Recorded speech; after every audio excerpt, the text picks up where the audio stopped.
여러분 안녕하십니까? 누리 PD입니다. 자, 빅텐트 그러는데요. 김문수 후보의 빅텐트가 내실이 있는 것 같습니다. 저쪽은요, 허접 쓰레기들을 많이 끌고 왔어요. 사실상 빅텐트라고 할 수도 없습니다. 이번에 이 빅텐트의 대상들 중에 가장 큰 인물이 누구냐? 이제 놓고 본다 그러면요. 이낙연 그리고 또 한 사람 손학규 이런 사람들 아닙니까? 한덕수도 사실상 빅텐트에 들어오게 되면은 어느 정도 효과가 좀 있을 것 같은데 한덕수도 나중에 들어오지 않겠습니까? 최근 지지율이 많이 올라왔잖아요. 김문수 후보가 지지율이 깡패입니다. 지지율 올라오면요 다 좋아집니다. 모든 게. 자 그런데요. 자 이번에 이 손학규 전 민주당 대표라고 말하기 좀 그렇고 전 경기지사 뭐 이분은요 탈당을 그 당시 하지 않았고 이명박 박근혜를 이어서 계속해서 자리를 지켰으면요 아마 대통령이 되지 않았겠습니까? 손학규도 굉장히 그 이미지가 좋았었는데 그 당시에 경기지사 할 때도 상당히 이제 일도 잘했고요. 손학규 지사를 이어서 김문수 지사가 바통을 이어받았거든요. 손학규 지사 앞에는 임창열이라고 있습니다. 임창열. 그리고 그 앞에는 이인재 경기지사. 뭐 경기지사 하면은 대부분 이 보수 정당에서 그 경기지사를 했죠. 민주당에서는 딱 두 명입니다. 임창열 그리고 이재명 이 둘이죠. 어쨌거나 그 많던 경기지사 잠룡들 중에 말이죠. 이제 드디어 대통령이 나오는 것 같습니다. 김문수가 되면 김문수 전 경기지사, 이재명이 되면 이재명 전 경기지사가 되겠죠. 경기지사 중에는 또 남경필도 있었죠. 남경필 국민의힘 전신에서 새누리당 시절이겠죠. 그러니까 이 경기지사만큼은 이 국민의힘 쪽에서 압도적으로 많이 됐어요. 그래서 기반 자체는 나쁘지 않습니다. 최근에 와서 이 경기도가 어느 정도 이제 좌측으로 흘러갔지만 그러나 그 본맥은 좀 살아있다고 보거든요. 그런데 역대 경기지사 중에 최강, 최고, 최상 바로 김문수입니다. 유일하게 두 분 한 사람이죠. 때문에요. 저는 분명히 지금 대한민국 최대 광역자치단체 무려 서울이 900 뭐 한 30만 50만 이러는데 경기도는 1,400이 넘어요. 1,400만이. 압도적인 광역시입니다. 이 광역자치단체입니다. 여기서 50대 50 대결만 벌여주면은 김문수 당선이다. 이렇게 볼 수 있겠죠. 역대 경기지사를 다 모아가지고 한번 좀 유시하는 것도 좋을 것 같아요. 자, 이 빅텐트라고 뭐 떠들썩하게 그렇게 뭐 선전하지 않았는데도 김문수 캠프에는 이미 빅텐트 같은 그런 위용이 지금 갖춰지고 있습니다. 일단 보수 정치인들이 거의 다 지금 결집이 됐습니다. 특히 원외 이제 그 국회의원들이 있잖아요. 뭐 거의 한 명도 빠지지 않고 무려 500명 가까이가요. 일단 국회의원 한 번이라도 했던 사람들 500명 가까이가 지지 선언을 했습니다. 400 몇 명이던데 정확한 숫자를 제가 깜빡 잊었는데 약 한 450명 뭐 그 언저리 됩니다. 어마어마한 숫자입니다. 그 사람들이 공식으로 김문수 대통령 후보를 지지한다라고 성명서를 발표했죠. 자, 뭐 많습니다. 수없이 많은 어떤 단체와 조직들이 김문수 후보가 대통령이 되어야 한다라고 공식적으로 선언해주고 있습니다. 이것은 대한민국이 양아치 같은 조폭 같은 정치 세력에게 나라를 맡길 수 없다라는 겁니다. 자, 그 가운데 한 명이 이제 손학규 전 민주당 대표, 전 경기지사, 전 국회의원이 이분 정말 거물 아닙니까? 등장했습니다. 등판했습니다. 이런 식으로 애국자의 한 사람으로 이재명의 이 나라를 맡길 수 없다. 김문수 지지 선언을 공식적으로 했습니다. 저는 조만간요 김문수 후보가 지지율만 조금 더 올리고 이재명 지지율하고 거의 같아지는 상황이 오면은 이낙연도 온다고 봅니다. 이낙연 플러스 한덕수까지 온다라고 봐야죠. 그러면은 완전히 뒤집힌다. 이렇게 이제 볼 수가 있습니다. 이미 뒤집었다라고 이제 주장하는 사람들도 있습니다. 그렇지만 현실적으로는 아직 모든 여론조사에서 김문수 후보가 이긴 것은 아직 없었죠. 근접한 것은 있습니다. 자, 김문수는 청렴 결백하고 확고한 의지를 가진 미래형 지도자다. 자, 손학규 지사가 이례적으로 보통 이 주인공이 후보고요. 후보 찬조 연설은 그렇게 길게 하지 않거든요. 손학규 지사는 작심하고 한 30분 뭐 정도 했죠.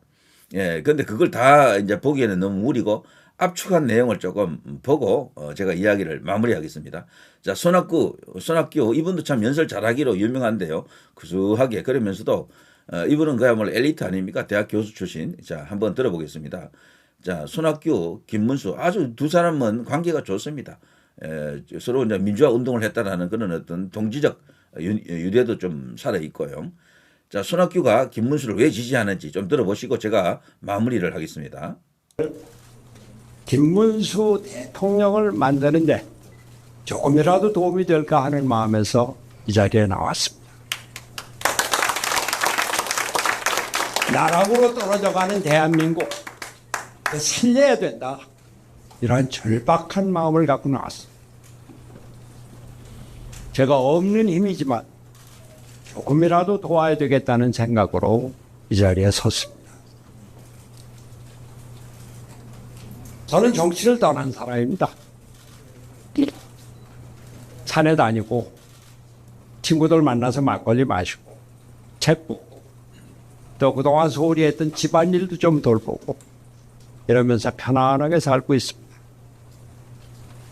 그런데 나라 걱정은 날이 갈수록 심해집니다.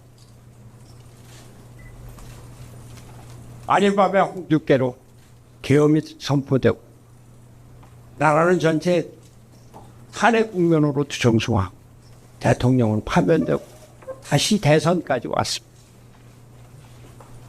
경제 픽코리아로 지금 낭떠러지로 떨어지고 있습니다. 트럼프는 통상 압박으로 우리나라 경제를 위협하고 있습니다. 주한미군이 앞으로 제대로 주둔할지 아니면 중국 견제용으로 역할 변경을 할지 북한은 핵무기 미사일 개발하는데 북한을 핵 보유국으로 인정을 한다고 안보위기 전체적으로 우리나라가 위기에 처해 있습니다. 지금 대선판이 진행되고 있는데 죄송한 말씀입니다만 세상에서는 지금 이재명이 대통령 다 된 것처럼 얘기를 하고 있습니다. 이재명 대세론이 이 세상을 휩쓸고 있는 게 현실입니다. 그런데 과연 이재명이 이 위기에 대한민국을 구할 수 있을까? 10만 원 호텔 경제론, 커피값 원가가 120원인데 8,000원에서 10,000원 받아요? 지역 화폐로 경제를 살릴 수 있습니까? 기업을 살리겠다고 첨단 산업 강국을 만들겠다고 하면서 노란 봉투법 이걸로 기업을 활성화시키겠다고요. 반도체 특별법을 만든다고 하면서 52시간 노동 규제 전혀 손대지 않고 우리나라 첨단 산업 강국 만들겠다고. 내가 뭐를 해야 될까 걱정하는. 지금은 정말로 애국심이 필요할 때다. 애국심과 사명감으로 김문수를 대한민국의 대통령으로 만들어서 지금 낭떠러지로 떨어지고 있는 경제 강국, 문화 강국, 민주주의 위기에 살립시다.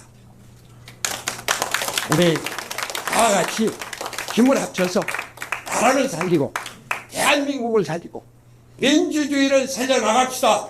감사합니다. 아이고, 너무 네, 흐뭇한 장면입니다. 아름답습니다. 전 경기지사 가운데 그야말로 이제 대선 주자들이 절비했는데요. 이인재, 손학규, 김문수, 그리고 이재명 드디어 어쨌거나 이제 결판이 납니다. 근데 연설 중에요. 제가 오늘 이제 이렇게 보여드리지 않은 내용 중에 또 중요한 내용이 하나 있는데요. 이재명이 대통령이 되면 안 된다. 아주 목소리에 이제 힘을 주어서 강조한 내용이 있는데요. 바로 경기도 안에 미군 기지가 아주 많잖아요. 경기도는 이제 바로 이제 북한하고 맞닿는 가장 중요한 우리나라 안보 지역인데요. 접촉 지역이 가장 중요합니다. 어쨌거나 강원도하고 경기도인데 여기서 우리나라 이제 가장 핵심적인 그 군사 시설이 이제 될 수도 있겠죠. 그 미군 기지들이 많습니다. 경기도에는 캠프 험프리스 평택에 있죠. 오산 공군기지 이것도 평택에 있죠. 수원 공군기지 수원, 캠프 KC 동두천, 캠프 호비 동두천, 캠프 시어저 의정부 등입니다. 그런데 놀랍게도요. 이재명이가 이런 어떤 미군 기지에 대해 가지고 그 4년간 뭐 4년은 좀 못 됩니다만 어쨌거나 경기지사 하면서 단 한 번도 찾은 적이 없다라고 하더라고요.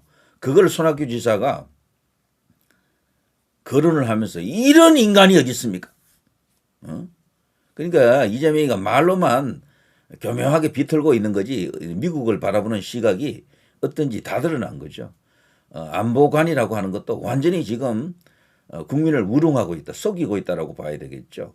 완전히 친중 친북이다. 이제 이렇게 볼 수밖에 없습니다. 아니 경기지사 하면서 우리나라 안보 시설의 가장 핵심이 미군 아닙니까? 솔직히 말해서 미군 기지를 단 한 번도 찾지 않았다라고 손학규가 이야기하는데 여기에 대해서 이재명이 과연 무슨 별명을 할 수 있겠습니까? 김문수 후보는 2차, 3차 토론에서 이런 점을 추궁을 해야 됩니다. 당신이 경기지사를 했다고 하는데 당신의 업적이 뭐냐를 물었어요. 대장동이 이재명의 업적입니까? 이런 식으로 이제 공격을 해야 되고 대북 송금 800만 달러가 업적이냐라고 물어야 돼요. 그에 비하면 김문수 후보의 업적은 너무도 휘황찬란하죠. 자, 어쨌거나 그런 사람이 지금 대통령이 되겠다고 저렇게 지금 거기 쳐들고 있고요. 지지율에서 지금 1등을 하고 있는 거죠. 그러나 이제 지지율도 많이 따라왔습니다. 드디어 김문수에 의한 세상 열리게 됩니다. 자, 끝까지 집중해야 됩니다. 집중. 그리고 투표를 잘 해야 됩니다. 사전 투표보다는 본 투표를 선호하는 것이 하시는 것이 훨씬 유리할 것이다. 이런 생각이 듭니다. 뭐 세팅설이 있죠. 지금 여러 가지. 그런 게 있더라도 어쨌거나 본투표를 하게 되면 세팅하는 시간이 아무래도 촉박합니다. 그리고 나중에 진짜 개표하는 과정에서도 들통나기도 쉬워요. 그런데 사전투표는 해놓고 나면은 본투표까지 이리 깜깜이가 있잖아. 며칠간. 이 사이에 뭐 얼마든지 할 수 있는 시간이 있다고. 그래서 이왕이면 본투표를 하는 게 맞다. 부정투표에 대한 의심을 한다라고 생각하면은 그게 뭔가 의혹이 있다라고 생각하시면요. 그렇게 해주시는 게 맞습니다. 이번만큼은 김문수 후보 본인도 그 공약 중에 사전투표를 없애겠다라고 합니다. 그렇다면 김문수 후보의 뜻을 받들어서 본투표로 가는 게 맞겠죠. 자, 손학규 참 어려운 어떤 결단을 한 것 같은데요. 자, 대단히 이제 큰 도움이 되는 것 같습니다. 빅텐트의 완성은 이낙연 한덕수가 될 것이다. 이런 생각이 드네요. 자, 누리 PD 김준이었습니다.